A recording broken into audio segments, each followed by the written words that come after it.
10 years later, she should be damn proud of herself. Yeah. Now, that 20-year-old me that whatever happens to you 5 years later, 10 years later, because of who you are and what you stand for, when that day comes, you should be damn proud of yourself and don't forget that. We are proud of you also. Yeah. Thank you so much. Gosh. Thank you so much for sharing. Yeah, Need but- tissue? No, it's okay. Thank you. Thank you. Maybe you can actually share with me how you actually started being an entrepreneur yourself. Okay. Maybe more about yourself before Overrice? Yeah, so for myself, I have been doing marketing for most of my life. And then for my experience was I started doing marketing in F&B was when I joined the team that rebranded one of the biggest names, which is Coup d'etat to C'est la vie. So that was the top of Marina Bay Sands, and that was my first gig into F&B from the marketing point of view. But I fell in love so much with what F&B has to offer. Yep. And the thing in the big corporation, it was very difficult because you only learn and do one portion. But I never knew what chef was doing. I never knew menu creation. I never even knew how guest relations work. I never knew how even a cashier works or anything. So I thought, okay, why would at that age I be siloed into just doing marketing for F&B when I love the industry so much? Why don't I just do it on my own? So then I came out of there, and then we started, I started with 5 other friends, a restaurant called Birds of a Feather. Yeah. Yeah, so that was at Amoy Street, and then we started there, and that was my foray into F&B from renovation to license to doing things like MOM, Accra, every single thing, to understanding how the front of house works to the back of house. And Yeah. washing, cleaning, opening the shutters when nobody want to open, and also the very daunting times of putting the whole team through COVID and making sure they're employed. Yeah, so basically you actually started with marketing. So that is just one of the many fundamentals of business, you said. So it's like a pillar, you see, right? Yeah. So like accounting and inventory and operations, they have their own pillar. So if we don't have one of the pillars, everything will come down. Yeah, and the main Right. thing was, So that's where you actually learn along the way. and I was very eager to do everything myself. So whether it is learning accounting myself, or doing operations myself, or working with chefs and making sure we R&D from the recipes to every single thing. So I was very, very excited, and still am, to do every single thing from scratch and learning it ins and outs. But the main thing that drives me why F&B is, I mean, I'm not sure when you interview so many people, is the people. The people. Yeah. Different from a corporate job. I mean, in F&B, you really firsthand every single day when you do something, you know that you're doing it with meaning because people actually trust you to put something in your stomach. Yeah. This trust. What an honor, that you can put something in their stomach and feed them, give them warmth, make them feel good, nourish them. And every single day you do that. And every single day I'm able to support young people who start off in their careers in F&B. So it's a very meaningful Meaningful, thing. yeah. It's very, very meaningful. So maybe you can actually share with us how did Overrice came to be? Yeah, so Overrice was started by my husband Yeah. with his friends during COVID, and that's how we met, and we fell in love. We actually met the first time at Overrice, and we fell in love, and I think that's when you met all of you. And then after that, he did come to me and say that he don't think any other person can run this better than I do. Yep. Because he didn't have the expertise, and they don't have the expertise. So he said, would you, with all your experience, help Overrice? And I say, and then the main thing was when I got to know my husband and getting to know his community of people, I also over time became a revert. Oh, Myself. okay. Congratulations. Welcome to the community and the family. Yeah. So what's your Muslim name now? Alicia. Alicia. Okay. Yeah, so Alicia is very special because when I got to know Allah and all that, God means, the name was chosen because it means protected by God. Yeah.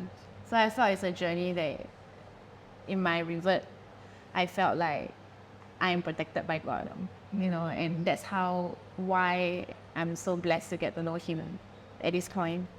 And it's been wonderful getting to give back to the community. Yeah, definitely. Really, and the whole team here, they are all Muslims. So there's so much I learn from them every single day. Yeah, definitely. I really feel like a young person in this journey. And I feel in their way they give me, I can give back to them and we can give back to customers.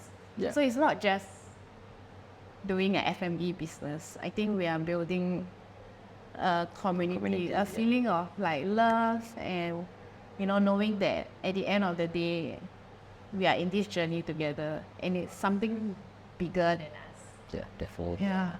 So maybe you could actually share with us as well in terms of the struggles that you actually face during your entrepreneurial journey. Yeah, the struggles, quite interesting. Yeah. And it's also quite difficult to say because it's something that not a lot of people voice. So I feel as a woman in the F&B industry, there are a lot of struggles. There are very few women who hit the industry or lead a team. Mostly you see like a more masculine figure. So I have to work doubly hard to prove to chef that if he do his job, I can do it as well. If he works hard, I'll work triply hard. So the male counterparts in the industry expect me to prove it to them. So for women in this industry, it's about putting in 3 times the work just to gain the respect of others. So that is one of the main struggles I feel. What is an example of that that you actually experience? Is there any main thing that actually triggered you to actually, step up as a woman to go for this and in this entrepreneurial line? Is there It's really passion. It's really about doing something with meaning and giving back to the community. I didn't think myself as like male or female, but the main struggle is sometimes when I meet either, the landlords who be like, oh, why am I talking to a female and negotiating rent? Like, she doesn't know. And then they will throw me terms and conditions, and I have to fight for the team with myself. But I would have felt that if they had spoken to somebody that doesn't look like me, doesn't speak like me, or a more typical figure, they would have spoken with more respect. Yeah, so those were the struggles I faced. Probably like the stereotypes of who should own F&B, right? Yeah. So that's the struggle I faced. Like, and trying to navigate and always doing it with the right mindset and doing it with the right intentions. Yeah, intentions that would be honorable to Allah. Yeah.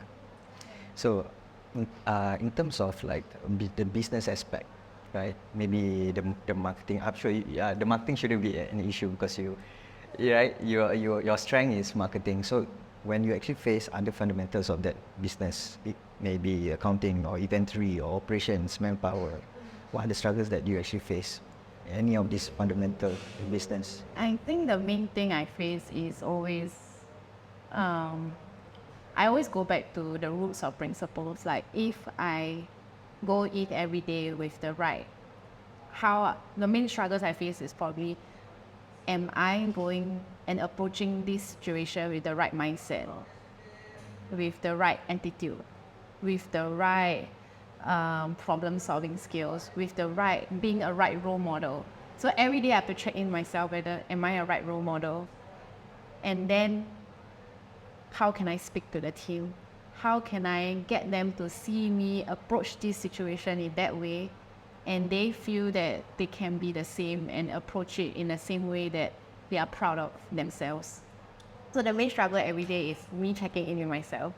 So that I'm a good mirror for them to be the best version of themselves. So that's my main struggle, whether how can I be a best version of myself. Because I'm sure it would be actually quite exhausting, right? To be or to 24/7 always be that right model, right? It is. And but it's also worth it because that's personal growth, right? And if we are 1% better every day, just 1% better every day, 100 days later we'll be 100% better. Yep. Yeah, so I always feel baby steps every day. And I always tell the team, it's okay to make mistakes because we are humans and we are family, and I'm here to support them. So it's okay to make mistakes, and but that means I have to check in with myself whether do I react when that happens, or do I approach it as a learning journey so that they are not afraid and they are positive, and it becomes an experience that they grow stronger and they grow to be a better person in the industry. So one day they give back as well. Yeah. Understand. Okay, the next question would be, I think there's a lot of entrepreneurs out there, especially aspiring entrepreneurs who actually just started, right? Some of them would actually face burnout, Yeah. right? Yeah. I'm not sure whether you have ever faced burnout before, burning out. What are the tips that you actually can give to entrepreneurs out there who just started to handle I did burning out? face burnout. I definitely was managing over. I was managing over probably 60 staff during COVID in the 60 staffs. during in the F&B industry during COVID. I was managing 60 staff, and after COVID was over, I burned out. But when I burned out, I did not know I was burnt out. So if I want to tell anybody, it's like when it happens, you do not know that's happening to you. All I knew and I recall was I did not want to see anybody, which is unusual for somebody in the hospitality industry. I did not want to see anybody. Every little thing that talks about, moving things forward, gaining extra revenue, let's drive this forward. Usually that excites me, but that got me in tears. I was crying because I was suddenly full of fear. So somebody that's fearless, I became full of fear. I did not want to meet anybody. I was crying. Yet I did not think I was burnt out. Oh. And then Did someone around you actually notice a difference with? I think as an entrepreneur, we always are able to show the best version. We never ever say that, I cannot make it. You always try to be a thanker and thank everything. So maybe people notice, but I never ever admitted or revealed. The only thing that happened was my whole skin was destroyed. Which I can show you later. My stress level, which is a cortisol hormones, was so high. My skin was completely destroyed, and that's when it was so painful, and that's when the body reacts, right? And that's when I went to see the doctor, and he's like, yeah, you need to not be stressed and not burn out. So my advice to anybody is, as we work hard, the main thing is resilience is a double-edged sword. That's my advice to anybody. Resilience means that you can go through the tough times, but that also means that you don't know your limits. Yeah. So with an entrepreneur who is resilient, you need to know there are two sides to it. And you need to be always mindful where that limit is and don't go over it. How did you actually cope with that burnout period of time, right? Yeah, that's how the did you interval actually- pressure. yeah. So that was my first time in my entire life, in 30 over years. I actually went to speak to one of my best friends, and I asked her this question to cope with my burnout. I say, do you think I have a small T? So the big T is which is called trauma, which means or maybe somebody died, you face a death, or you got, abuse. I wasn't facing a big T, but I told her, I think I'm facing a small trauma. So I said, do you think I was facing that? And I approached this best friend, and she said yes. And that was the first time in my life I saw a therapist. Very first time. And it was a taboo thing. Even now, it's also very strange to tell you. And I did. I think because most of them will be like, why would we go to a therapist? Would they really actually help? Yeah. Before they don't think that it would actually help. So what was your experience? Yeah, so I grew up with friends who studied psychology and went on to be therapists, but I could never get them to be my therapist. So I just see somebody neutral. So my experience was, it's amazing. What happens is, sometimes we train our bodies, you go gym. But given what we do in the industry, a lot of times the mind needs to be strong. So who is there to shape our belief systems? Who is there to shape our mental strength? We need a trainer, and a therapist is no different from that. So I saw him, and it was really amazing. He got me to a stage that instead of my emotions going up and down, because it was, burnout, you face that, right? Because you try to be good, because you know you can do it, you're resilient, and then it goes down, and it keeps going there. So he got me to a stage, what they call stabilization.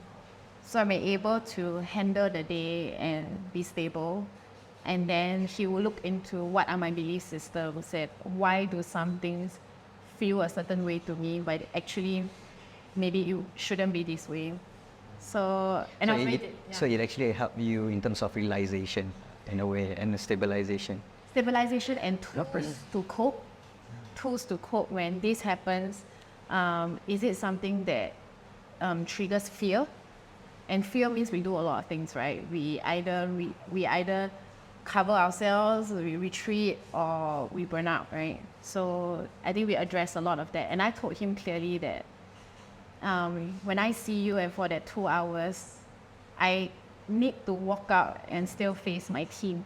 I still need to lead them. I still need to be there for them. So when you see me, every end of the sessions, I told him, you need to patch me back. Because I can't walk out and I'm not going to bed and go under the cover and cry. I still need to go back work. Like, in the hospitality industry, everything runs.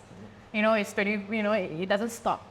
So I told him clearly what I needed. I say, you need to patch me back and make sure that I can walk out functioning. And then I saw him also every week for 3 months straight. And every week I would write down every single thing and reflected on it and go back and say, okay, I've done this, And other things he helped me cope, which was quite funny, was things like I was burnt out because I have a full belief system that I do not know how to say no. Because as an Asian growing up, when you say no at home, you are not a good girl, right? You can't say no when your parents say, eat your rice, makan na. What does it mean? It means like you're disobedient. Now go study, like you cannot say no because you've been like, you are disobedient. So my whole belief system is, if I say no, I won't be loved, I'm not good enough. And that means when I started taking out more load, I've never said no to colleagues, friends, and even staff. I've never said no, and the load builds up till I burn out. So he had to rewire my belief system and got me to be comfortable with saying no, and that was difficult.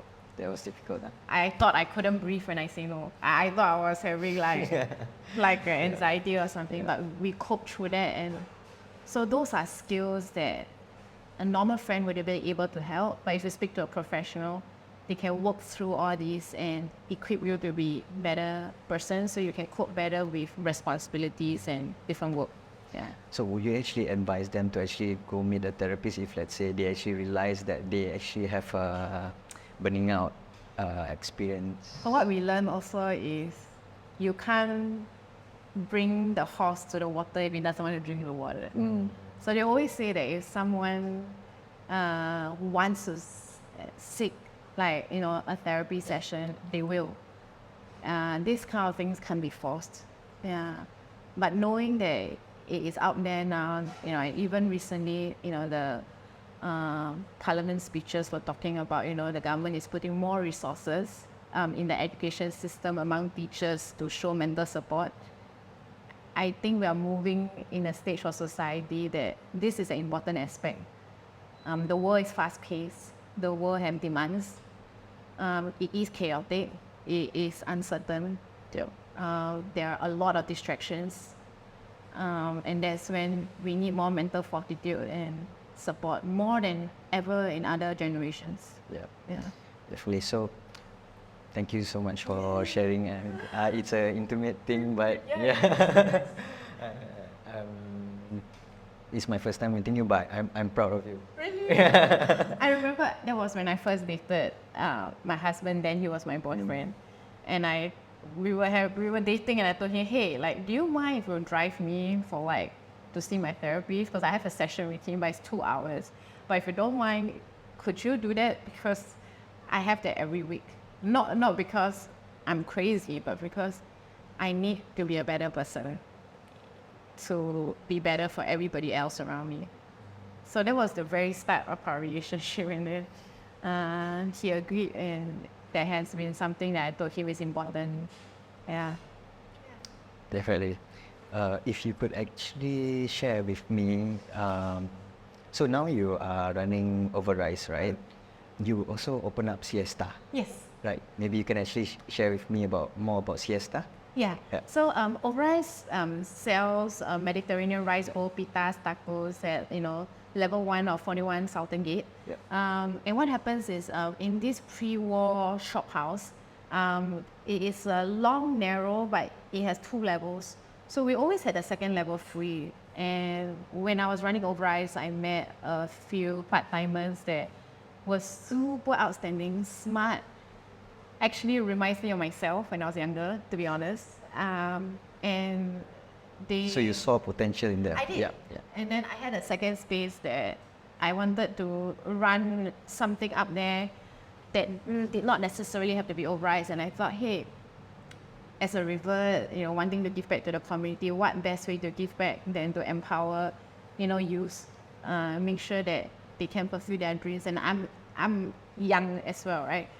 So I approached them and I said, hey, why don't this second space, we come together and I will do the heavy lifting, whether it's license, whether it's suppliers, P&L, accounting and all that.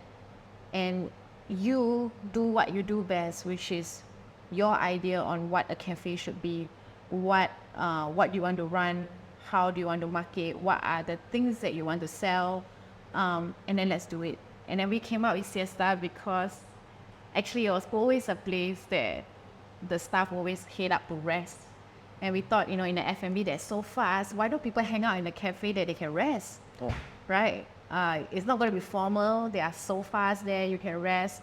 And they sold toasties. So toasties with beef, with chicken, with pesto. So they sold sourdough toasties that are baked every day.